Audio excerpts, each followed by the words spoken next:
everyone. So today we're going to talk a little bit more about my paraprofessional binder. I'm going to go dive a little bit more into what is actually in here, and then I'm going to show you the file that you would get when you get this resource and how you can edit it for your classroom.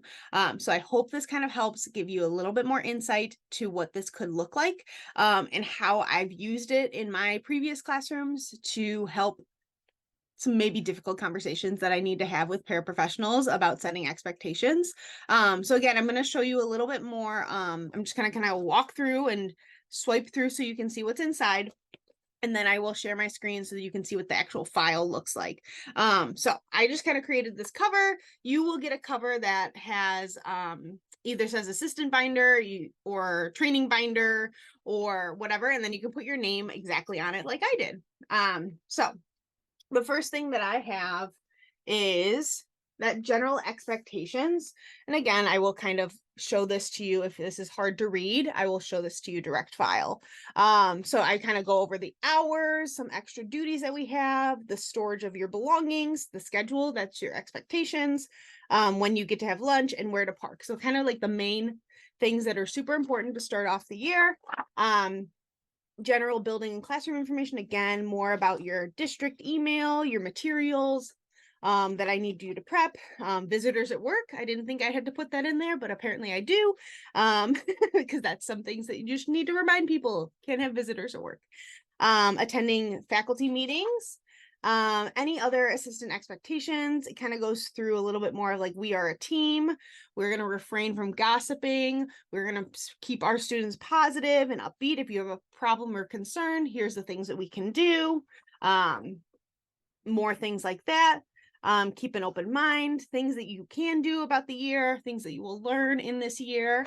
And then I kind of broke it down between assistant 1 and assistant 2, because you might have an assistant that has some more understanding of the classroom and who has been there for a bit. So then you have a little bit more of expectations. And again, this file is all editable. You can edit it for your own needs.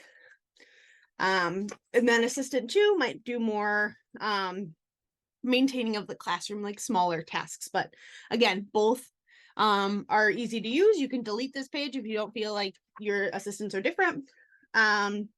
Role of the classroom teacher. So I felt this was important to put in here to kind of show a little bit more about like the things that I will be doing to support you and the things that we do together, and that it's not I'm only doing the teaching and you're doing all the bathrooming, that kind of stuff. So it's a shared responsibility. Team communication, I put in weekly team meetings, questions and concerns. If you want to text me, here's my phone number. If you want to email me, here you go.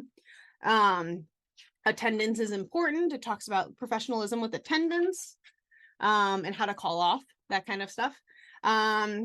Monitoring of goal work. So it kind of it breaks down a little bit more about the IEP process. Prompt hierarchy, again, it goes over some of those. Teaching students with autism or language impairments. So it goes into a little bit more about ABA. It goes into receptive and expressive language. It goes into teaching students that are non-vocal, how to introduce new words like touch, give me, point to, which is super, super helpful. And it goes into like what that means for expressive or receptive. Classroom procedures, so things that I expect for whole group, transitions, restrooming, morning work, that kind of thing. Gym and lunch routine, afternoon routine. And again, this was the exact binder I used in my classroom. So all of these expectations come in this paraprofessional binder, so that when you get this file, you can also see these things that I've had in there. Behavior management tips and tricks and some proactive supports there. Our behavior system, my school previously used zones of regulation, so that's why that's in there. Our classroom rules, from how to promote independence. Of course, that prompt hierarchy was there too, but how to promote it. Confidentiality, talking about maybe not talking about our students out in public. Running in the classroom effectively. What things can I do during downtime? What things can I do when there's a lot of student absences? What things can we clean? That kind of stuff. And then I also put in a student information and student computer logins for this one. Student iPad passwords, either for their devices or for communication systems, always helpful. So here's student ID numbers. This was helpful at lunch. Student bus route numbers. Again, if I wasn't there, they needed to know the student bus route who wasn't there. That's helpful. And then emergency protocols for a lockdown, for fire drills, for tornado drills, behavior incidents like room clears, vomiting or severe sicknesses, and seizure protocols. And so that's all in there, which is so helpful as like, hey, here's the binder. Here's how we do this emergency protocol. So I run through this with my staff at the beginning of the school year, just so they have all of this information. We go through every single page. They ask questions. I model. It does take about an hour to go through this whole thing and explain it all. But it's very helpful. So anyways, let me go and show you exactly the file you would get if you got this resource. You will go ahead and see this file. This is exactly what you would get. I'm going to make it actually a little bit bigger for you, and zoom in slightly. So you get this first page. You are welcome to delete this page if you feel like you don't want to print that. That's totally fine. I just needed you to see a little bit inside it. So like I said, these title pages is what you could get. If you want to call it an assistant binder, a paraprofessional binder, I just gave you a couple different ideas. You can put your name and right in there, so that you can have it. And then the school year, of course, is there as well. So again, paraprofessional training binder, assistant binder, whatever you wanted to call it. That's totally fine. This general classroom information and building information. So again, your school hours, you can totally edit in here. Maybe you have a 7 a.m. start, maybe you have an 8 a.m., maybe you're until 2:30. Go ahead and put whatever you feel you need. So like I said, that's totally great. If there's any extra things that need to happen, you can put this or you can delete it. It's just some things that you can think about. So it does take some time to go through this and make sure you are reading it. Where you want them to keep their things, where, what kind of schedule, that you're going to provide them with. You get a 30-minute lunch and a 15-minute break. And then where can you park? Outside the front of the school or in the back parking lot, wherever there is, to just make sure you're editing this to go through and have all of that information there for them. Again, talking about how to prep materials for you, any district email information, having visitors at work, attending faculty meetings. If they don't, you can just totally delete that section and you don't need it. That's totally fine. Again, we are a team. We have the ability to be a very powerful team of professionals. Of course, we want to make sure we are a positive perspective on the classroom. We're refraining from gossip and criticism. Again, these are some things I just didn't think I'd have to say, but things came up in my years of experience that I felt these were very helpful notes to point out. Problem or concern, go directly with them. It includes me and my teaching. If there's something that is concerning you, truly understand that we must work together. That's pretty much it. Which is really kind of nice. So assistant expectations kind of goes through again, all of those things that I expect from them. Prep instructional materials, learn students' names, birthdays, attend team planning meetings, accept my responsibility, develop rapport, a lot of very general things. But if there was times that I felt I needed more information and stuff, that was very helpful to go back to. Again, here's the breakdown of that assistant one responsibilities. Stacking and unstacking chairs, sanitizing tables, school supplies, that's classroom needs, collaborating with data. Again, assistant 2 has, I think, very similar things, maybe a little bit more actually.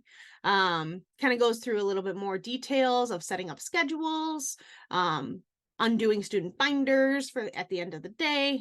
And then my breakdown of what I do in the first line in here is not to expect anyone to do a task that I would not do myself.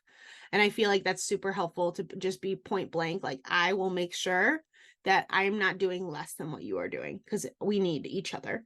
And then I did do a blurb at the end of like, I am ultimately responsible for teaching these children and for everything that goes into this classroom. So I will make any final executive decisions that will impact the classroom. So if there's anything, a huge change that needs to be implemented, that is not something that a paraprofessional will do. That is something that I will have the final decision and say in.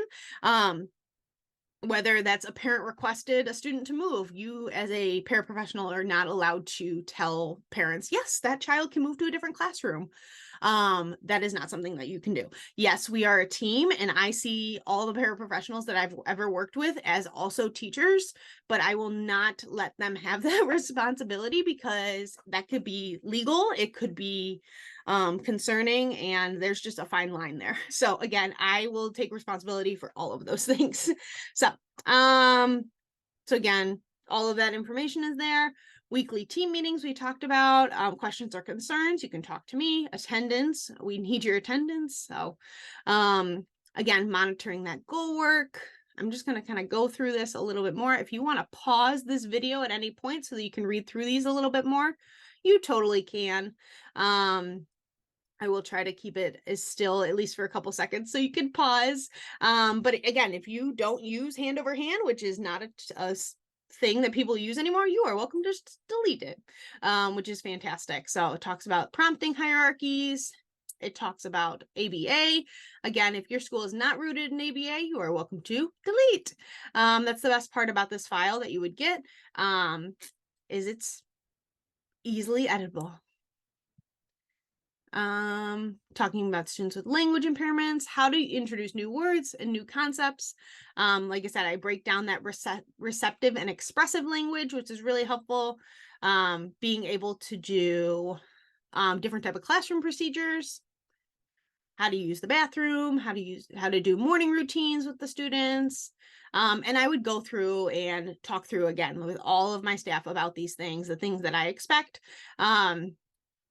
Again, breaks down, I would never tell a student that they are bad or they had a bad day. I would never tell them shush, those types of things. Being positive instead of negative, like don't run, hey, use walking feet, that kind of thing.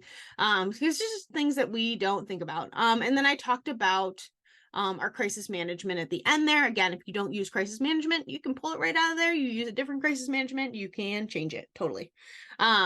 So again, you don't use zones regulation, you can delete it. Great. And again, promoting that independence. We want to be able to fade our prompts, being confidential in the classroom. Anything to run the classroom effectively. All of that student login information like I was talking about, iPads, passwords, student ID numbers, bus numbers, and then that emergency protocols again. So again, if your emergency protocols look a little different, you are welcome to edit those and have it. So it might take you a little bit to read through this to make some edits. But for overall, you should be able to take this and literally run with it for the school year, and it's fully there for you. You do not need to do much work other than read through it and make the edits that are meaningful for your classroom. So I hope that was helpful to see kind of inside of that paraprofessional binder, and so that you can get it for your classroom this year. Thank you for watching today's video. If you're new here, make sure to click that like and subscribe button. It would mean so much to me. Click the bell to get notifications for when new videos get released or I go live. As always, leave a comment if you have any questions.